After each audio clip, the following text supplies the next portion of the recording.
नीरज हमारे साथ बने रहिए। आदित्य, ये बताइए, क्योंकि आप मध्य प्रदेश को काफ़ी अच्छी तरह से समझते हैं और मध्य प्रदेश के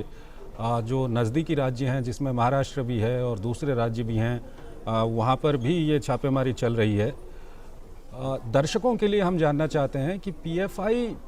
कितना खतरा बना हुआ है देश के लिए, समाज के लिए। कुछ घटनाएं जो पिछले दिनों में घटी हुई हैं,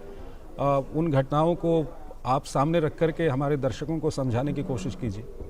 चंद्रशेखर, यहाँ दर्शकों को अब ये समझना होगा कि देश में किसी भी तरह की गतिविधियां जब होती हैं या त्योहार आते हैं, हम देखते हैं कि सांप्रदायिक तनाव फैलाने की कोशिश की जाती है। सोशल मीडिया पर एक बहुत बड़ा नेटवर्क है जो इस बात पर काम करता है कि कैसे देश में माहौल बिगड़े, और उस माहौल को बिगाड़ने के पीछे ये पूरा पीएफआई कहीं ना कहीं एक बहुत बड़ा रोल अदा करता है। राज्य की इंटेलिजेंस को भी इस बात के सबूत मिले थे। मध्य प्रदेश सरकार की जो गृह विभाग है, उसका जो इंटेलिजेंस है, उसको इस बात के सबूत मिले थे पुख्ता तौर पर कि पीएफआई कहीं ना कहीं इस तरह की गतिविधियों को अंजाम दे रहा है, और यही इंटेलिजेंस राज्य की पुलिस से एनआईए को भी दिए गए हैं। खरगोन में जिस तरीके से सांप्रदायिक तनाव पिछले दिनों हुआ था, उसके पीछे का जो पूरा एक नेटवर्क निकलकर सामने आ रहा था, वो यही आ रहा था कि पीएफआई कहीं ना कहीं उस पर काम कर रहा है। अब्दुल करीम बेकरी वाला वो एक प्रमुख शख्स था मध्य प्रदेश का, जो लीड कर रहा था पीएफआई को लेकर। वो कहीं ना कहीं इस पूरे माहौल को बिगाड़ने में प्रमुख भूमिका निभा रहा था और नए लोगों को उस नेटवर्क से जोड़ रहा था,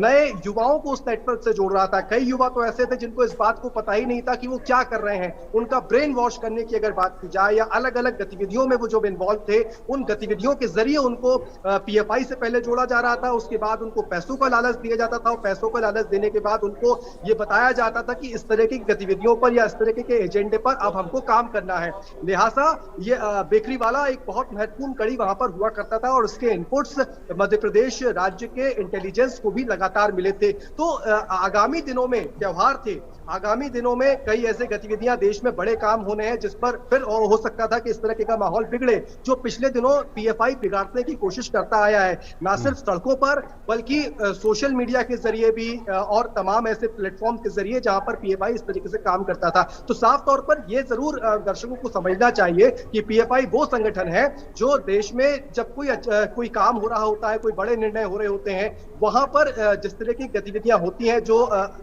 जैसे कहें कि असामाजिक तत्व जो है वो जिस तरीके से काम करते हैं, वो कहीं ना कहीं उनको भड़काने का काम में पीएफआई की भी एक बहुत बड़ी भूमिका होती थी। ऐसे में मध्य प्रदेश जो मालवा का रीजन है, मालवा का रीजन आतंकी गतिविधियों को नेटवर्क के मामले में कुख्यात रहा है, उस पर लगाम पिछले दिनों लगाई गई थी। लेकिन अब पीएफआई को ये लगता था कि वो मालवा का जो रीजन है कहीं ना कहीं वो एक सॉफ्ट टारगेट हो सकता है, वहां से मध्य प्रदेश को इसमें विस्तारित किया जा सकता है पूरा नेटवर्क। लिहाजा पीएफआई उस पर काम कर रहा था और उन्हीं इनपुट्स के आधार पर जो राज्य सरकार को इनपुट्स थे, जो इंटेलिजेंस को इनपुट थे, जो एनआईए को इनपुट्स थे, उन्हीं के आधार पर टेरर फंडिंग की बात निकलकर सामने आई, पैसा आने की सूचनाएं मिली, ईडी उसमें इन्वॉल्व हुआ। अब एक बड़ा खुलासा हम ये कह सकते हैं कि पीएफआई के नेटवर्क को तोड़ने में, एनआईए को करने में सहूलियत होगी। नीरज, एक अंतिम सवाल